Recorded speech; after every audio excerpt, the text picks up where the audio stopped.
আসসালামু আলাইকুম। আজ আমরা জানব লাইলাতুল কদরের গুরুত্ব, তার রাতের আমূল এবং কিভাবে এই রাতকে সর্বোচ্চ গুরুত্ব দিয়ে আমাদের জীবন পরিবর্তন করা যায়। এই রাতের ফজিলত এমন যে এটি হাজার মাসের চেয়ে উত্তম। লাইলাতুল কদরের পরিচয়।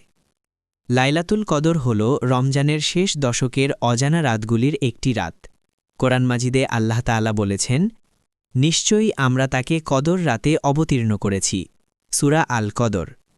এই রাতটি আল্লাহর কাছে সবচেয়ে মর্যাদাশীল রাত। লাইলাতুল কদর সাধারণত রমজানের শেষ দশকের বেজোর রাতগুলিতে ২১, ২৩, ২৫, ২৭-এ পড়ে। বিশেষ করে ২৭তম রাতকে অনেকেই কদরের রাত মনে করেন। এই রাতটিতে অন্তরের খোলা দরজা, দোয়া ও ইবাদত গ্রহণযোগ্য হয়। লাইলাতুল কদরের ফজিলত। Voice over. ১. যে ব্যক্তি এই রাত জাগে ও ইবাদত করে তার সকল পাপ মাফ হয়ে যায়। ২. এই রাতের দোয়া আল্লাহর কাছে সরাসরি পৌঁছায়।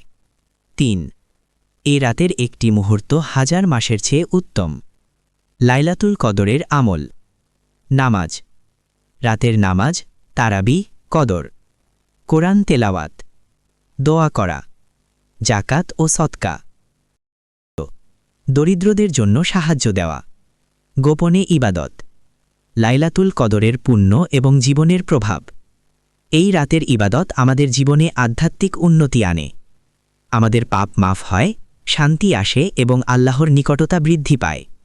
যারা এই রাতে মনোযোগ দিয়ে ইবাদত করে তাদের জীবন বরকতময় হয়।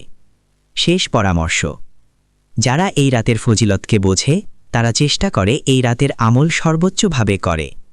নামাজ, দোয়া, কোরআন পাঠ, সদকা, এই সমস্তই এই রাতকে পরিপূর্ণ করে।